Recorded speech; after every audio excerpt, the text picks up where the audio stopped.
Hello guys. We will learn more about square matrices in this video. Since we have already defined what a square matrix is, even square matrices has different categories. Just like with humans, right? So there are humans who are black, white, tall, short, thin, big, and those things. Like that, in square matrices, we have different categories. So some of these categories might be useful when you are in university, so when you're taking up university courses. Especially we are going to talk about lower triangular matrices, upper triangular matrices. They will come up in university courses, but not in your context. But you should learn what they mean and what they have. So before we begin with square matrices, the different categories. So let's summarize on what we have learned, and I want you to give you a note on this. So in a product AB, so in earlier video we stopped at the product of two matrices. So when there's a product of two matrices, A into B, like this, A is said to be the pre-multiple of B. A is the first matrix. So the first matrix is said to be the pre-multiple of the second matrix. And the second matrix, this B, is said to be post-multiple of A. Right? Post-multiple of A. Just learn this word. Then one important thing, now when it comes to numbers, you can square them, you can cube them, you can raise them to any powers. And similarly, for matrices, when it comes to matrices, you can do the same, but it is restricted to square matrices only. So that's why square matrices are special, right?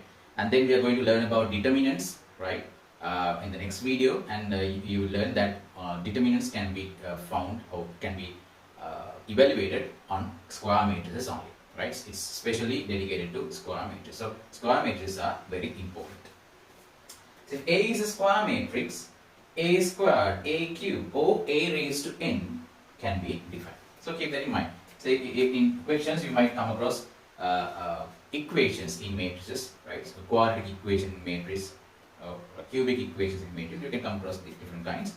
So when it comes to those types of equations, you might find powers of matrix, and you should know that the matrix should be a square matrix, right? So now we'll start learning about different square matrices, right? So before we begin, let's learn what a leading diagonal means. I think I mentioned this earlier. So leading diagonal in a matrix A, right? Square matrix. It should be a square matrix. That's why n by n is there. A11, A22, A33, ANN. These elements are called the elements in the leading diagonal, right? Said to be the leading diagonal. Elements in the leading diagonal. So right, for example, let's take this matrix 1 0 1 0. The leading diagonal elements of A are 1, 0. So what is the leading diagonal? This is a diagonal. So these are the elements 1 and 0. So what are these B? Leading diagonal. This is the leading diagonal. So leading diagonal elements are -10, 0, and 2. Right. This is very simple. This is the leading diagonal. Right. So diagonal matrix. What is a diagonal matrix? So all the elements on the diagonal matrix, they can be 0 or non-zero values, but all the elements except for the diagonal matrix must be all 0. Right. So that's called a diagonal matrix. But you can have zeros on the diagonal as well, but except for the diagonals, the elements on the diagonals, all the other elements must be all 0. So those are called diagonal matrix. For example, this matrix, you can see this is the diagonal, right? This is the diagonal. On the diagonal, you have 1, 2, and 3. So outside 0, 0, 0, 0, 0, 0. Everything 0. So another example, this is the diagonal, leading diagonal. Right? So all the other elements are 0. This one, this is the leading diagonal. Now notice here that there can be zeros on the leading diagonal, but all the other elements must be 0. It must be 0. You can see 0, 0, 0, 0, 0, 0. There can be zeros on the leading diagonal, that's fine. So what? Zeros can be on the leading diagonal. Right. So if this is case, this is called diagonal matrix. Right. Upper triangular matrix. Upper triangular matrix. So when all elements below the leading diagonals, when all elements below leading diagonals are 0, when all of them below leading diagonals are 0, those are called upper triangular matrix, because non-zero elements are in the upper triangular portion. So this is the leading diagonal, this is the leading diagonal. For example, below, all the elements below are 0. Here Again, you have a 0 up there, but not all elements are 0, but down there all elements are 0. Here also, the leading diagonal, this is 4 by 4 matrix, all the elements below are 0. So this is upper triangular matrix. Then lower triangular matrix. Lower triangular matrix, when all the elements above the leading diagonals are 0, those are called lower triangular matrix. Now this is the leading diagonal, and we have anything above is 0. So see, anything above is 0. Again, leading diagram, all the elements are 0. These are called lower triangular matrix. Right. Then symmetric matrix. Symmetry. Can you remember symmetry? So we dealt with symmetric objects when we were studying center of mass or center of gravity. So you know that center of mass or center of gravity lies on the symmetric axis. Right. So symmetry is important. So when it comes to matrices, they also have symmetry in them. So how do you define a matrix is symmetric or not? How to know? This is the condition. A matrix B is said to be symmetric. If it is symmetric, then it should have this property. So when you take the transpose of that matrix, they look the same.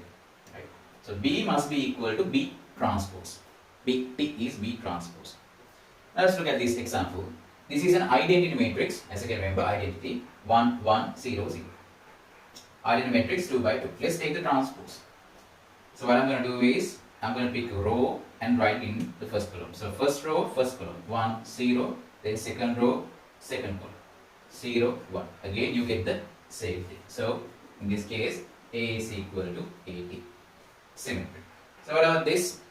I'm going to pick one row and write in the first column. First row, first column, 1, 2, 3. Then second row in second column, 2, 5, 9. 2, 5, 9. Then third row in third column, 3, 9, 10. 3, 9, 10. You can see the same matrix. You get the same matrix. So B is equal to BT. This is called. Therefore, B is a symmetric matrix. B is a symmetric matrix. Also here, A is also a symmetric matrix.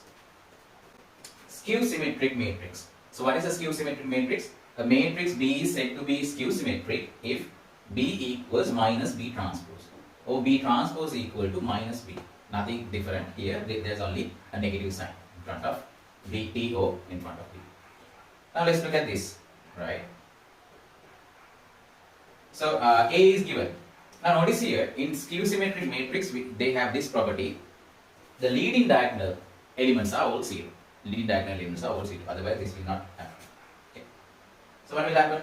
0, 0, then minus 1, 1. So leading diagonal will not change when you take transpose. So under the operation transpose, the leading diagonals does not change. Then minus 1 goes here, 1 goes up.